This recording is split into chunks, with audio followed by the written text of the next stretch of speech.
மக்களை வணக்கம். தமிழ்நாட்டு மக்களுக்கு எல்லாத்துக்கும் நன்றி தெரிவிச்சிருக்கேன். என் மனசில் உள்ளத அந்த ஆதங்கத்தை உங்கள்கிட்ட நான் ஷேர் பண்ணிக்கணும்னு ஆசைப்பட்றேன்.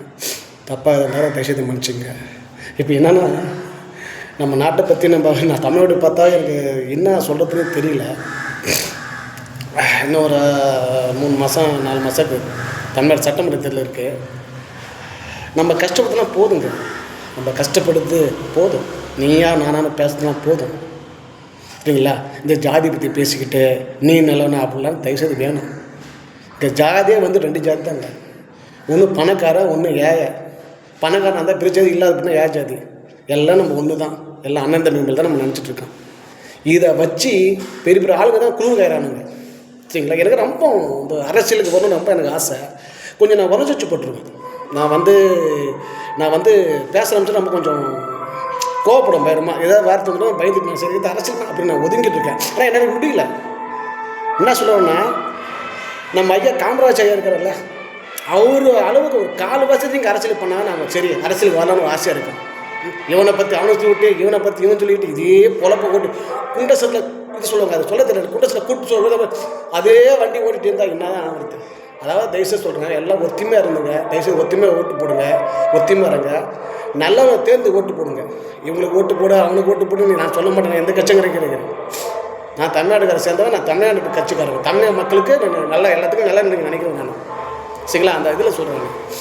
இந்த வாட்டி வந்து ஆட்சி மாறணும், சரிங்களா? இந்த வாட்டி ஆட்சி மாறணும். எத்தனை நாடு இதுக்குங்க அதே இது பண்ணுறதுக்கு சொல்லுங்கள்.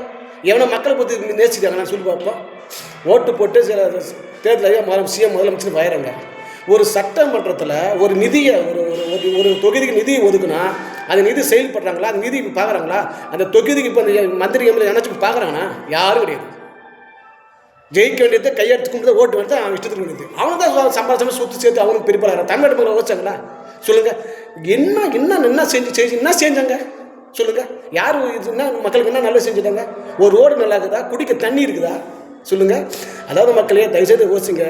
நல்லவங்களாம் பார்த்து ஓட்டு போடுங்க, சரிங்களா? நம்மளை வந்து தயவு செய்து இந்த ஜாதி பற்றி ஜாதி வந்து வேண்டாம். நீ உன் ஜாதி ஒரு சாமி எல்லாம் ஒத்துமையாக இருப்பான். ஜாதி அந்த சோறு போடுது சொல்லுங்கள். அந்த ஜாதியை தூக்கி குப்பியில் போடுங்க. நீ அண்ணன், நான் தம்பி நீ அண்ணன், அவ்வளோதான். நம்மளை வச்சு அவனுக்கு வந்து எல்லாம் இது பண்ணுறாங்க. நம்ம எல்லாம் ஒத்துமையாக இருந்தால் நம்ம யாரும் ஒன்றும் பண்ணுறது. இப்போ பக்கத்தில் போய் பாருங்கள், பெங்களூரு மைசூர்லாம் பாருங்கள், அவ்வளோ ஒத்துமை. அவங்க பார்த்து எனக்கு போராமல் இருக்குது என்னடா போய்க்கிறான்ட்டு தெரியுமா? ஆனால் எவனும் விளையாட்டு இந்திக்காரன் சொல்லி பேச பழுப்புன்னு அடிச்சுவானுங்க. தமிழ்நாடு ஃபுல்லாக இந்தியாவில் வந்துட்டு மக்களுக்கு வேலை கிடைக்காம நம்மளை பற்றி நம்மளை குறை சொல்லிக்கிட்டு எத்தனை நாள் தான் இது பண்ணுவீங்க சொல்லுங்கள். அதெல்லாம் வேண்டாம். இப்போ முக்கியமாக கையெழுத்து சொல்லுறாங்க. படிச்சுங்க கூட கொஞ்சம் யோசிச்சு பாருங்கள். நீங்கள் இப்போ நல்லா படிச்சுங்க, நல்லா சம்பாரித்து நல்ல பெரிய ஆளாக ஆயிடுறீங்க, வசதி ஆயிடுறீங்க. நம்ம கஷ்டப்படுற மக்களுக்கு யோசிங்க. நீங்கள் யோசிக்கிறதே கிடையாது, சரிங்களா? நீங்கள் படித்து நம்ம மக்களுக்கு நீங்கள் யோசிச்சு எல்லாம் விளையாட்டு நம்ம இருக்கிற பக்கம் மக்கள் யோசிக்கலாம். இந்த விவசாயம் பற்றி யோசிங்களா? எவ்வளோ டிவி பார்க்க ரொம்ப கஷ்டமாக இருக்குது. இப்போ சும்மா பேசுகிறேன், சும்மா அரசியல் சும்மா பேசுகிறேங்க. இந்த சீமானா சும்மா யாரும் வந்து தண்ணி தான் பேசணும், மக்களுக்கு பேசலை. இவனை பற்றி அதுதான் வேலை. எனக்கு ஊட சரி கிடையாது. இவன்கிட்ட பணத்தை கட்டி விட்டு சொல்கிறேன். யாரும் மக்களுக்காக உயர்த்து கிடையாது. நீங்கள் நல்லா தெளிவாக பாருங்கள். எனக்கு தெரிஞ்சு ஒரே தலைவர் காமராஜ் ஐயா, எம்ஜிஆர் ஐயா, அது வேறு அப்துல் கலாம், இவங்க தான் அரசியல்வாதி. அம்மாவும் ஓரளவுக்கு பரவாயில்ல. கலைஞர் ஐயா கூட ஒரு பரவாயில்ல. இப்போ என்ன அரசியல் நடக்குது சொல்லுங்க பார்ப்போம்.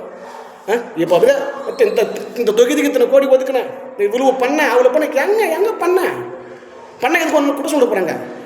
எதுவும் பண்ணலை.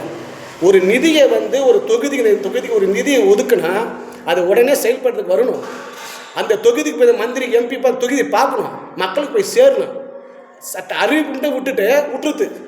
அப்புறம் எதுவும் கண்டுக்கிறது இல்லை. அப்புறம் வேறு எதுக்கு போயிடுது? என்ன மக்களே ஒன்று செய்யுங்க. நம்ம எல்லாம் அண்ணன் தம்பியெல்லாம் ஒத்துமையாக இருந்து நல்லவங்களுக்கு தேர்ந்தெடுத்து இந்த ஆட்சி நல்ல ஆட்சி வரணும், சரியா? இந்த வாட்டி வந்து 2026 யார் வேணால் முதலமைச்சர் வரட்டும். மக்களுக்கு நல்ல செய்து தான் முதலமைச்சர் வரணும், இல்லைன்னா வரக்கூடாது. நன்றி மக்களே.